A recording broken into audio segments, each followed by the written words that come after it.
Ted looks so handsome in his uniform, said Donna Linder to her longtime friend Carol Bruce. Yes, he does, Carol replied, looking at her husband with tenderness and pride. Carol stood a few feet away from her husband and looked around the large room. People were gathered in groups and chatting animatedly. Some were socializing with old friends. Others were meeting for the first time. Carol expected a lot of people to gather today, and the room was filling up quickly. Carol had seen pictures of her husband in his military uniform, but they were taken when he was younger, before they met and married. Today was the first time she had seen Ted in uniform, and she couldn't get over how handsome and energetic he looked. "What kind of uniform is he wearing?" Donna asked. "It's unfamiliar to me.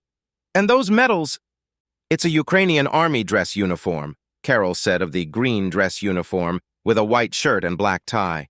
"He's wearing two bigger medals, the ones with the blue and yellow ribbons. That's the title of Hero of Ukraine and the Order of the Gold Star. These are Ukraine's highest honors for bravery. President Zelensky personally signed the award certificate." Carol waved her hand toward an easel that showed two framed certificates of award medals that adorned her husband's chest. Carol looked at it again with pride. "He's also wearing American honors. He was awarded the Silver Star and 2 Purple Hearts in Afghanistan, but that was before we met."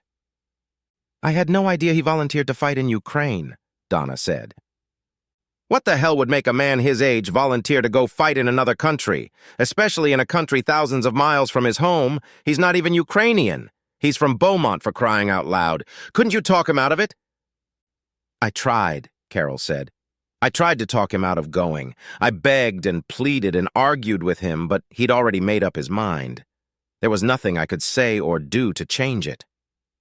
Carol remembered the day she had come home from work and found her husband at home, a saucer and a cup of coffee in front of him, the dark walnut dining table glistening in the light of the pendant lamp.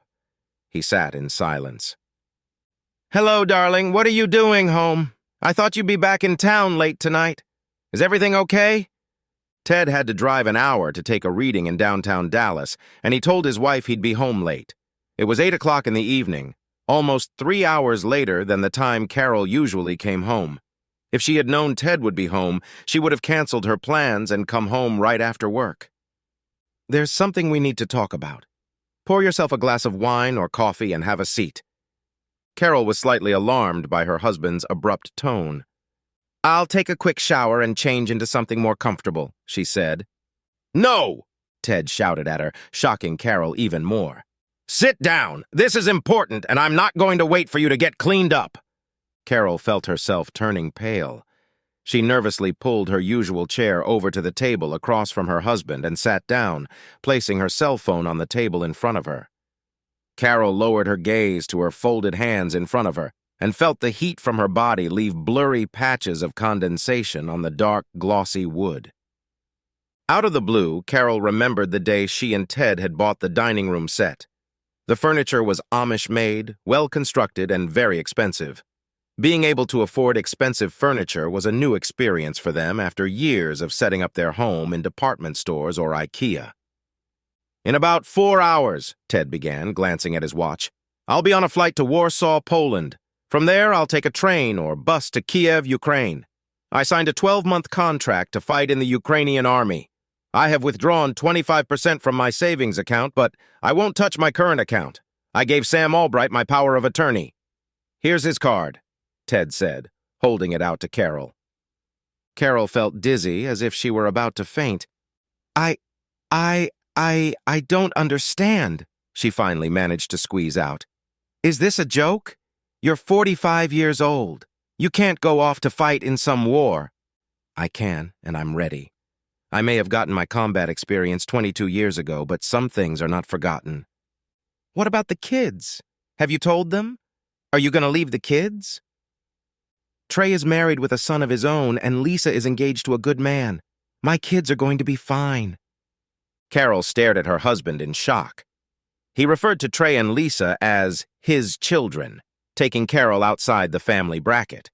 She had come into their lives 15 years ago when Trey was 6 and Lisa was 4. Ted had divorced his first wife when he caught her having an affair with his boss. She hadn't contested the divorce.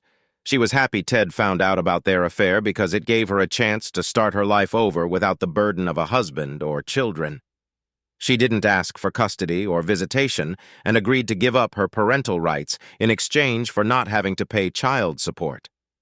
The children had been in therapy for 2 years because their mother had abandoned them when Carol came along. She couldn't have loved Trey and Lisa more, even if she had given birth to them herself. Ted's harsh reminder that Trey and Liza were his children, not hers, was a kick in the butt for Carol. "How can you say such horrible things?" Carol cried. She felt tears come to her eyes. She was their mother, for crying out loud.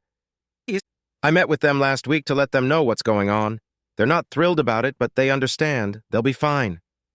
"Last week?" Carol asked, surprised. "They didn't say anything to me? I thought we were much closer, especially Lisa." When Ted and Carol got married, Lisa snuggled up to Carol. She desperately needed a mother's love, and Carol was beyond thrilled to be able to give it to her. She hadn't had the opportunity to have children of her own, and becoming a mother to Lisa was one of the greatest gifts Carol had ever received.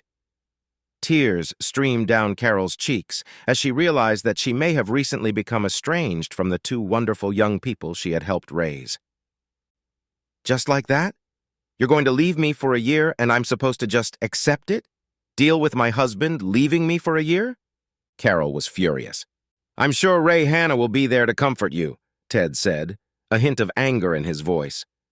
Carol looked at Ted. She felt her mouth open in startled bewilderment as she began to realize that her husband knew about her relationship with her boss. Ted, for his part, looked at his wife in disgust. He thought she looked like a flounder thrown ashore by a fishing boat, her mouth opening and closing, groping for air with her mouth and trying to find an answer. Denial or confession, a lie or the truth. What to do? What to say?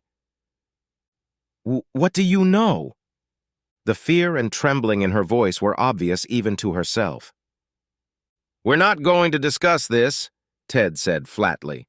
"Sam has my power of attorney to act for me while I'm gone.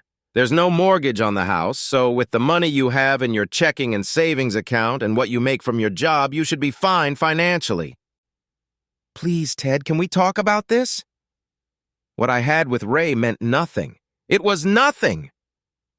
Tears ran down Carol's cheeks as she realized her husband was serious about leaving. "I've been watching you for a month now with the help of private investigators, so I know pretty much everything about your affair. 2 hours ago, Ray Hanna's wife was handed a package containing all the evidence of your affair. Who knows? Maybe you'll live happily ever after with him." "No, that's not what I want. I want you to stay here so we can save our marriage. I never meant to hurt you. I love you, only you." Ted shook his head and rolled his eyes in response to his wife's comments. "What did you think was going to happen when I found out you were cheating on me? How can you say you never meant to hurt me when you committed acts that you knew would destroy our marriage?" "Come on, Carol, you're a smart woman. How do you think this was supposed to play out, knowing what my ex-wife put me and the kids through?" "You were never supposed to know," Carol sobbed. "It was something I selfishly did for myself, and I didn't think it would affect our marriage. Haven't I always been there for you? I've never denied you anything." "There were 3 in our bed. How many times did you think about him while having sex with me?" Carol flared up at this question and looked away from her husband.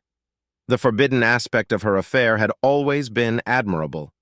The fact that her hot young boss lusted after her while her handsome, personable husband was madly in love with her had kept her libido going for months. She had become insatiable in her desire for both men.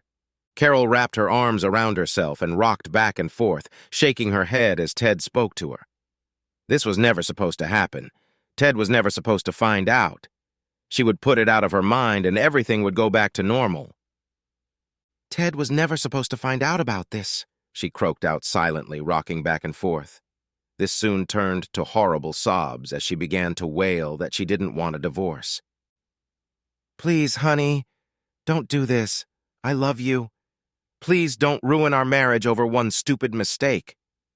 Ted shook his head. "One mistake? How many times did you and him have sex? How many times have you lied to me to keep me from finding out about your affair? How many times have you lied to me to spend time with him? One mistake?" I don't think so. Count how many times you had sex with him, kissed him, or lied to me, and tell me if you get one mistake in your calculations. Anyway, Ted sighed, I'm done talking about this. You know what you have to do. If you have any questions, call Sam.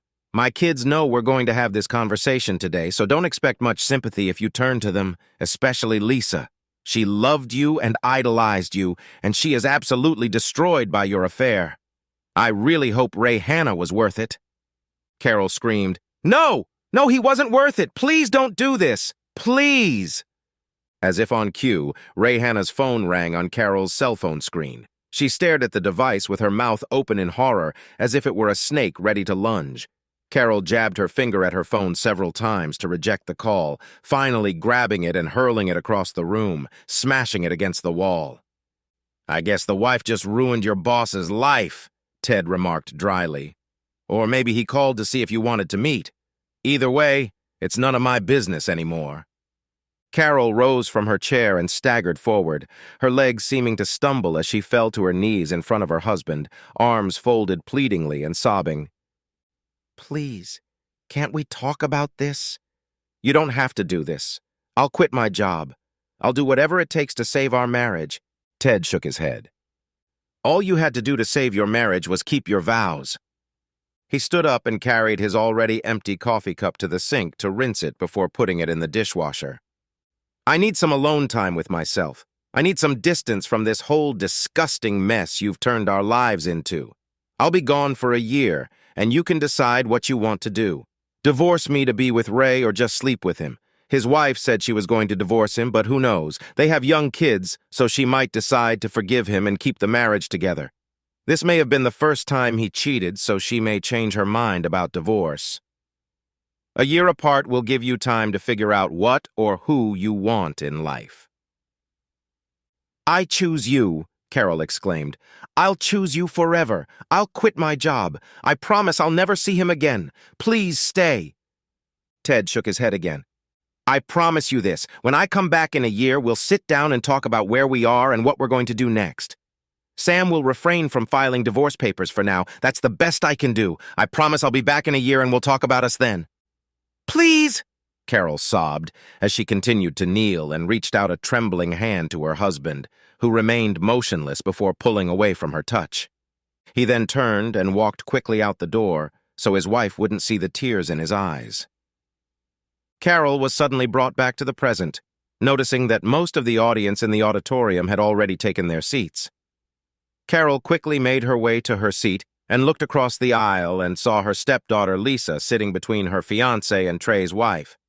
Lisa wasn't looking at Carol, but instead was staring straight ahead, never taking her eyes off her father. The anger her stepsons felt towards her was physically painful. The distance between them had become an insurmountable chasm. Lisa was more than a daughter. She was a best friend. And now she wouldn't even look at Carol. The audience fell silent as Trey stepped up to the podium. He pulled a piece of paper from his breast pocket and coughed before he spoke. We are gathered here today to honor the memory of my father, Theodore Bruce II, Trey began, but he was interrupted by some noise. He broke away from his notes when he heard the low, piercing moan of a wounded animal in unimaginable pain. It was his stepmother's cry as she stood up and stumbled forward, falling to her knees before her husband, hands folded as if in prayer. You promised, she wailed. You promised you would come back and talk to me. You promised. Carol's voice broke. You promised. Carol continued sobbing, reaching out a trembling hand to her husband, who remained motionless in his dress uniform, decorated with medals. The yellow and blue flag of Ukraine next to the red, white, and blue flag of the United States, both draped over the polished, gleaming dark walnut coffin in which Ted Bruce lay. A father, soldier, husband.